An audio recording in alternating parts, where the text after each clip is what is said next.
Ladybug.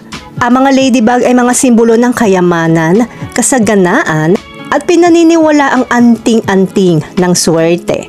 Nagdadala sila ng magandang kapalaran sa kanilang paligid, lalo na mga nakikita sa paligid ng bahay o opisina.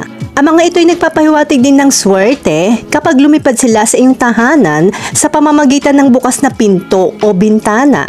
Kung makakita ka ng ladybug sa iyong bintana, sinasabi nito sa iyo na meron kang swerteng darating. Wish upon the ladybug o mag-wish ka habang nakatingin sa ladybug at palayain ito. Kung makakita ka naman nito sa iyong bahay, ito ay nagsasabi sa iyo na may nagbabantay sa iyo at patuloy na gagawin ito sa mga susunod na araw. Tapos ilabas mo ang ladybug. Kung nakakita ka naman ng ladybug sa lupa, nangangahulugan ito na may nagbabantay at may nagpoprotekta sa iyong mga mahal sa buhay mula sa itaas. Huwag mong tapakan. Gumawa ng isang hiling dito at tamasahin ang buhay.